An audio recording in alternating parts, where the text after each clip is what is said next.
എല്ലാവർക്കും നമസ്കാരം. ഇന്നത്തെ ക്ലാസ്സിൽ നമ്മൾ അന്താരാഷ്ട്ര സംഘടനകൾ എന്ന ടോപ്പിക്കാണ് എടുക്കുന്നത്. അപ്പോൾ ഇതിൻ്റെ സ്റ്റാർട്ടിംഗ് ക്ലാസ് ആയിട്ട് ഞാനൊരു ഷോർട്സ് ഉൾപ്പെടുത്തിയിട്ടുണ്ടായിരുന്നു. ആവശ്യമുള്ളവർ അത് പോയി കാണുക. ഇന്ന് നമ്മൾ എടുക്കുന്നത് ഐക്യരാഷ്ട്ര സംഘടനയാണ്.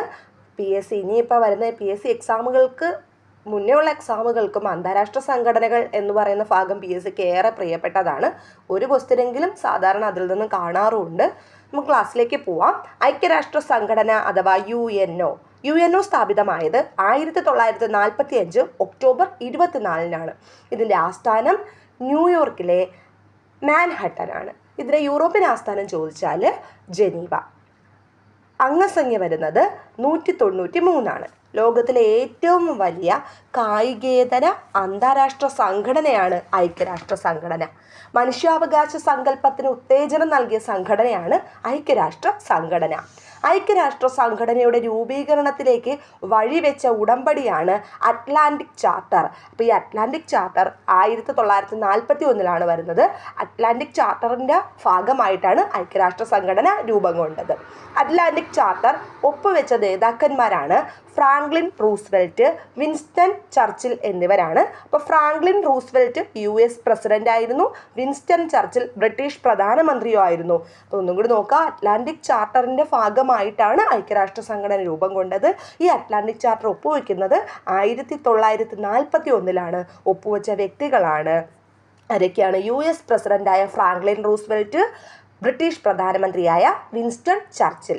അന്താരാഷ്ട്ര സംഘടന എന്ന ലക്ഷ്യത്തോടെ Soviet union, Britain, America, China എന്നീ രാജ്യങ്ങൾ പങ്കെടുത്ത മോസ്കോ കോൺഫറൻസ് നടക്കുന്നത് 1943 ഒക്ടോബർ നവംബർ മാസങ്ങളിലായിട്ടാണ്. അപ്പോൾ ഒരു അന്താരാഷ്ട്ര സംഘടന വേണമെന്ന ലക്ഷ്യത്തോടുകൂടി സോവിയറ്റ് യൂണിയനാണ് നമ്മുടെ റഷ്യ, ബ്രിട്ടൻ, അമേരിക്ക, ചൈന എന്നീ രാജ്യങ്ങൾ പങ്കെടുത്ത മോസ്കോ കോൺഫറൻസ് നടക്കുന്നത് 1943 ഒക്ടോബർ നവംബർ മാസങ്ങളിലാണ്. സോവിയറ്റ് യൂണിയൻ, അമേരിക്ക, ബ്രിട്ടൻ എന്നീ രാജ്യങ്ങൾ പങ്കെടുത്ത തെഹ്റാൻ കോൺഫറൻസ് നടക്കുന്നത് 1943 നവംബർ 28 മുതൽ ഡിസംബർ 1 വരെയാണ്. ഐക്യരാഷ്ട്ര സംഘടന രൂപീകരിക്കുവാൻ തീരുമാനിച്ച സമ്മേളനം യാൾട്ട കോൺഫറൻസ് ആണ്. ഉക്രൈനിൽ വെച്ചാണ് യാൾട്ട കോൺഫറൻസ് നടക്കുന്നത് 1945. അപ്പോൾ നോക്കുക, UNO രൂപീകരിക്കാൻ തീരുമാനിച്ച സമ്മേളനം ഏതെന്ന് ചോദിക്കാം. യാൾട്ട കോൺഫറൻസ് ആണ്. 1945 ഉക്രൈനിൽ വെച്ച് നടക്കുന്നു. യാൾട്ട കോൺഫറൻസിൽ പങ്കെടുത്ത പ്രമുഖ നേതാക്കളാണ് റൂസ്വെൽറ്റ്, അതായത് ഫ്രാങ്ക്ലിൻ റൂസ്വെൽറ്റ്, വിൻസ്റ്റൺ ചർച്ചിൽ, സ്റ്റാലിൻ എന്നിവരായിരുന്നു കേട്ടോ. അപ്പോൾ യാൾട്ട കോൺഫറൻസിൽ പങ്കെടുത്ത പ്രമുഖ നേതാക്കൾ ആരൊക്കെയാണ്? റൂസ്വെൽറ്റ്, ചർച്ചിൽ, സ്റ്റാലിൻ.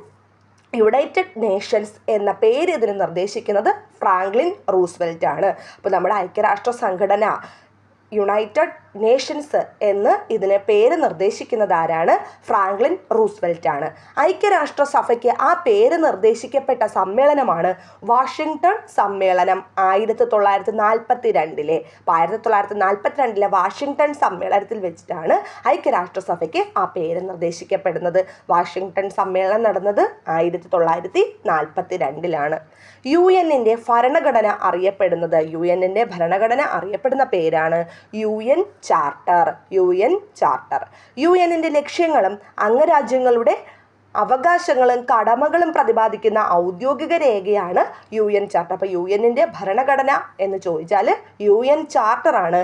ഇതിൽ UN ലക്ഷ്യങ്ങളും അംഗരാജ്യങ്ങളുടെ അവകാശങ്ങളും കടമകളും ഒക്കെ ഈ UN ചാർട്ടറിൽ പ്രതിപാദിക്കുന്നുണ്ട്. UN ചാർട്ടറിൻ്റെ ആമുഖം തയ്യാറാക്കിയ അല്ലെങ്കിൽ UN ചാർട്ടറിൻ്റെ മുഖ്യ ശില്പി എന്നറിയപ്പെടുന്നത് ഫീൽഡ് മാർഷൽ സ്മഡ്സിനെയാണ്. ആരാണ്? Field marshal Smuts. UN ചാർട്ടറിന് രൂപം നൽകിയ സമ്മേളനം വാഷിങ്ടൺ DC ഡംബാർട്ടൺ ഓക്സിൽ വെച്ചിട്ട് 1944 സമ്മേളനം നടക്കുന്നത്. UN ചാർട്ടർ ഒപ്പുവെച്ചത് 1945 ജൂൺ 26 UN ചാർട്ടർ ഒപ്പുവെച്ച സമ്മേളനമാണ് സാൻ ഫ്രാൻസിസ്കോ സമ്മേളനം. അപ്പോൾ ഈ UN ചാർട്ടർ ഒപ്പുവെക്കുന്നത് 1945 ജൂൺ 26 സാൻ ഫ്രാൻസിസ്കോ സമ്മേളനത്തിൽ വെച്ചിട്ടുമാണ്. 1945 സാൻ ഫ്രാൻസിസ്കോ സമ്മേളനത്തിൽ വെച്ച് 50 രാജ്യങ്ങളാണ് UN ചാർട്ടറിൽ ഒപ്പുവെക്കുന്നത്. UNൽ സ്ഥാപക അംഗങ്ങളുടെ എണ്ണം 51 പറയുന്നത്. 50 രാജ്യങ്ങളാണ് തുടക്കത്തിൽ ഒപ്പുവെക്കുന്നതെങ്കിലും 51ാമതായി ഒപ്പുവെച്ച പോളണ്ടിനെയും സ്ഥാപക അംഗമായിട്ട് പരിഗണിക്കുന്നുണ്ട് കേട്ടോ. ഇനി നമുക്ക് ഇമ്പോർട്ടൻ്റ് ആയിട്ട് നോക്കേണ്ടത് ഇന്ത്യ UN ചാർട്ടറിൽ ഒപ്പുവെച്ചത് എന്നാണ്. ഉത്തരം 1945 ജൂൺ 26 എന്നാണ്. 1945 ജൂൺ 26 ഇന്ത്യ UN ചാർട്ടറിൽ ഒപ്പുവെക്കുന്നത്. ഇന്ത്യക്ക് വേണ്ടി UN ചാർട്ടറിൽ ഒപ്പുവെച്ചത് രാമസ്വാമി മുതലിയാർ ആണ്. ശ്രദ്ധിക്കുക, രാമസ്വാമി മുതലിയാർ ആണ് ഇന്ത്യക്ക് വേണ്ടിയിട്ട് UN ചാർട്ടറിൽ ഒപ്പുവെക്കുന്നത്. ഒപ്പുവെച്ച വർഷം 1945 ജൂൺ 26. UN ഔപചാരികമായി നിലവിൽ വരുന്നത് 1945 ഒക്ടോബർ 24. അപ്പം നമ്മൾ സ്വാഭാവികമായി UN ദിനമായി ആചരിക്കുന്നത് ഒക്ടോബർ 24 ഈ UNൻ്റെ ആപ്തവാക്യമാണ് ഇത് നിങ്ങളുടെ ലോകമാണ് എന്നത്. ഇനി നമുക്കതിൻ്റെ കുറച്ച് എക്സ്ട്രാ ഫാക്റ്റ് കൂടി നോക്കാം. ചരിത്രത്തിൽ ആദ്യമായി UN ചാർട്ടർ വിവർത്തനം ചെയ്യപ്പെട്ട ഇന്ത്യൻ ഭാഷ സംസ്കൃതമാണ് കേട്ടോ. ചരിത്രത്തിൽ ആദ്യമായി UN ചാർട്ടർ വിവർത്തനം ചെയ്യപ്പെട്ട ഇന്ത്യൻ ഭാഷയാണ് സംസ്കൃതം. UN ചാർട്ടർ സംസ്കൃതത്തിലേക്ക് വിവർത്തനം ചെയ്ത വ്യക്തിയാണ് ഡോക്ടർ ജിതേന്ദ്രകുമാർ ത്രിപാഠി. ഇന്ത്യ UNൽ ഔദ്യോഗികമായ അംഗമാകുന്നതും ഇമ്പോർട്ടൻ്റ് ആയിട്ടുള്ളതാണ്. 1945 ഒക്ടോബർ 30 ഇന്ത്യ UNൽ ഔദ്യോഗികമായി അംഗമാകുന്നത്. UNൽ അംഗമായ 29ാമത്തെ രാജ്യമാണ് ഇന്ത്യ. UNൽ അംഗമായ 29ാമത്തെ രാജ്യമാണ് ഇന്ത്യ. ഇന്ത്യയിലെ UN ഇൻഫർമേഷൻ സെൻറ്റർ സ്ഥിതി ചെയ്യുന്നത് ന്യൂഡൽഹിയിലാണ്. ഇമ്പോർട്ടൻറ്റ് ക്വസ്റ്റ്യൻ ആണ്. ഇന്ത്യയിലെ UN ഇൻഫർമേഷൻ സെൻറ്റർ സ്ഥിതി ചെയ്യുന്നത് ന്യൂഡൽഹിയിലാണ്. ഇനി UN പതാക നിലവിൽ വന്നത് 1947 ഒക്ടോബർ 20 UN പതാകയുടെ നിറം ഇളം നീല നിറമാണ് കേട്ടോ. UN പതാകയുടെ നിറം ഇളം നീല നിറമാണ്. ഇളം നീല പശ്ചാത്തലത്തിൽ ഒലിവ് ശാഖകൾക്കിടയിൽ സ്ഥിതി ചെയ്യുന്ന ലോക ഭൂപടത്തിൻ്റെ ഉത്തര ധ്രുവത്തിൻ്റെ ഭാഗമാണ് ഈ പതാകയിൽ ആലേഖനം ചെയ്തിട്ടുള്ളത്.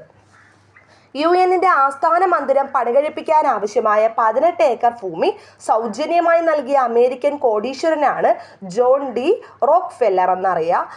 എല്ലാം അറിഞ്ഞിരിക്കുക. ഇപ്പോൾ നമുക്കറിയാം PSC എവിടെ നിന്ന് വേണമെങ്കിലും ക്വസ്റ്റ്യൻ ചോദിക്കും. അതുകൊണ്ടാണ് ഇതെല്ലാം ഉൾപ്പെടുത്തുന്നത്. UNൻ്റെ ആദ്യ സമ്മേളനത്തിന് വേദിയായ നഗരമാണ് ലണ്ടൻ. 1946 ലണ്ടനാണ് UNൻ്റെ ആദ്യ സമ്മേളനത്തിന് വേദിയാകുന്നത്. ഐക്യരാഷ്ട്രസഭയിൽ അംഗത്വമുള്ള ഏറ്റവും ചെറിയ രാജ്യമാണ് മൊണാക്കോ. അപ്പോൾ ഏതാണ്? മൊണാക്കോയാണ് ഐക്യരാഷ്ട്രസഭയിൽ അംഗത്വമുള്ള ഏറ്റവും ചെറിയ രാജ്യം. UNൽ ഏറ്റവും ഒടുവിൽ അംഗമായ രാജ്യമാണ് ദക്ഷിണ സുഡാനാണ്.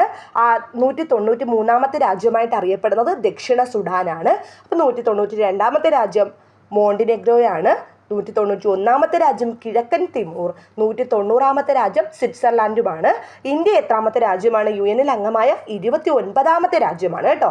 ദക്ഷിണ സുഡാൻ UNൽ അംഗമായ 193ാമത്തെ അംഗരാജ്യമാണ് ദക്ഷിണ സുഡാൻ. ഇത് 2011 ജൂലൈ 14 അംഗമാകുന്നത്. ഇനി കുറച്ച് എക്സ്ട്രാ ഫാക്റ്റുകൾ നോക്കാം. UNൽ അംഗമല്ലാത്ത യൂറോപ്യൻ രാജ്യം വത്തിക്കാനാണ്. UNൽ അംഗമല്ലാത്ത യൂറോപ്യൻ രാജ്യമാണ് വത്തിക്കാൻ. ഏഷ്യൻ രാജ്യം UNൽ അംഗമല്ലാത്ത ഏഷ്യൻ രാജ്യം തായ്വാനാണ്. UNൽ നിന്നും പുറത്താക്കപ്പെട്ട ആദ്യ രാജ്യവും തായ്വാൻ തന്നെയാണ്. 1971 തായ്വാൻ UNൽ നിന്നും പുറത്താക്കപ്പെടുന്നു. അതുപോലെ UNൽ നിന്നും പുറത്താക്കപ്പെട്ട രണ്ടാമത്തെ രാജ്യമാണ് 1992 യൂഗോസ്ലാവിയെ UN പുറത്താക്കുന്നുണ്ട്. നമുക്ക് അടുത്ത UNലെ ഔദ്യോഗിക ഭാഷകൾ പഠിക്കണം. ഈ ഔദ്യോഗിക ഭാഷകൾ എന്ന് പറയുന്നത് ഇമ്പോർട്ടൻ്റ് ആണ്. 6 ഔദ്യോഗിക ഭാഷകളാണ് UNലുള്ളത്. French, Russian, English, Spanish, Chinese, Arabic. 6 ഭാഷകൾ പഠിക്കുക. ഒന്ന് റിപ്പീറ്റ് ചെയ്ത് പറഞ്ഞാൽ പഠിക്കാവുന്നേ ഉള്ളൂ. French, Russian, English, Spanish, Chinese, Arabic എന്നിവയാണ് UNൻ്റെ 6 ഔദ്യോഗിക ഭാഷകൾ. UNൻ്റെ ഭാഷകളിൽ ഏറ്റവും ഒടുവിലായി അംഗീകരിക്കപ്പെട്ടത് അറബിക്കാണ്. അപ്പോൾ ഏറ്റവും ഒടുവിൽ UN അംഗീകരിക്കുന്ന ഭാഷയാണ് അറബിക്. 1973 അറബിക്കിനെ UN ഔദ്യോഗിക ഭാഷയായിട്ട് അംഗീകരിക്കുന്നത്. UNൻ്റെ ദൈനംദിന കാര്യങ്ങൾക്കായി ഉപയോഗിക്കുന്നത് ഇംഗ്ലീഷും ഫ്രഞ്ചുമാണ്. അപ്പോൾ UNൻ്റെ ദൈനംദിന കാര്യങ്ങൾക്കായിട്ട് അവർ ഉപയോഗിക്കുന്നത് ഏതൊക്കെയാണ്? ഇംഗ്ലീഷ്, ഫ്രഞ്ച് എന്നിവയാണ്. അടുത്ത ക്ലാസ്സിൽ ബാക്കി നമുക്ക് നോക്കാം. അപ്പോൾ ക്ലാസ് ഇഷ്ടപ്പെട്ടവർ സബ്സ്ക്രൈബ് ചെയ്യുക, ലൈക്ക് ചെയ്യുക, ഷെയർ ചെയ്യുക. Thank you.